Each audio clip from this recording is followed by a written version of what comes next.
we need to write each fraction as a decimal. So what we need to remember in order to do this is that some fractions have place values. We know that after the decimal point we have our tenths column and then our hundredths column. So what we need to do is to find equivalent fractions for these fractions which have either tenths or hundredths as the denominator. So for this first question, we can find an equivalent fraction to 1/2 which has a denominator of 10. We use multiplication to find equivalent fractions. 2 times 5 is 10, and what we do to the denominator we need to do to the numerator as well, and 1 times 5 is 5.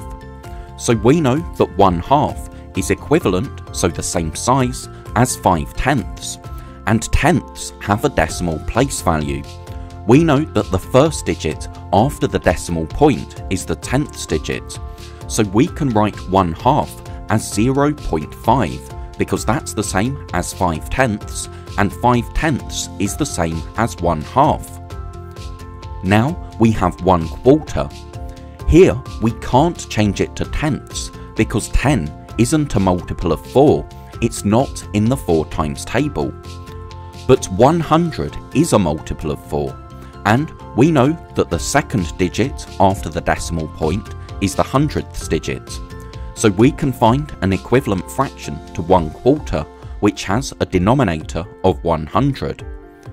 4 times 25 is 100, and what we do to the denominator we do to the numerator as well, and 1 times 25 is 25.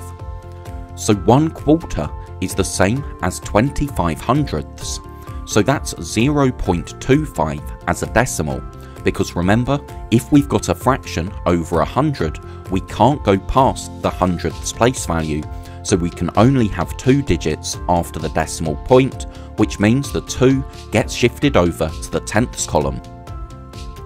Now we have 1/5. We can change that into tenths. 5 times 2 is 10, so if we do the same to the numerator, 1 times 2 is 2. So because 1/5 is the same or equivalent to 2/10, we write it as a decimal as 0.2 because the first digit after the decimal point is the tenths digit. Finally, we have 1/50th.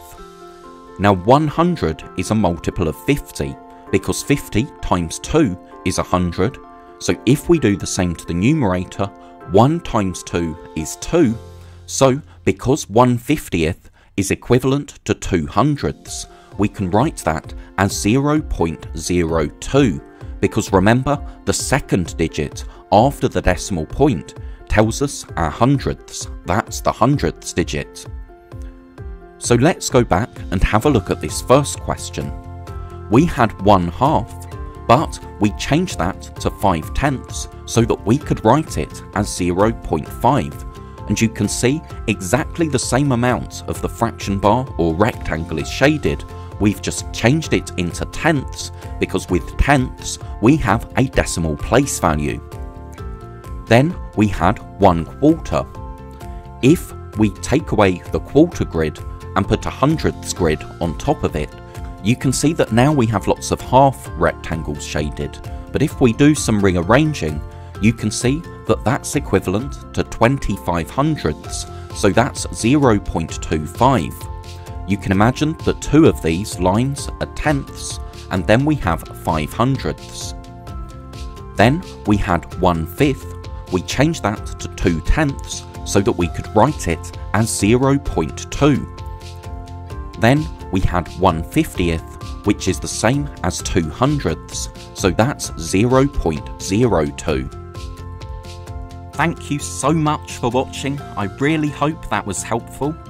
If you're a teacher or a parent, then please subscribe or go to keystage2maths.com to download resources for this lesson and many more. That's all for now, I'll see you in the next video.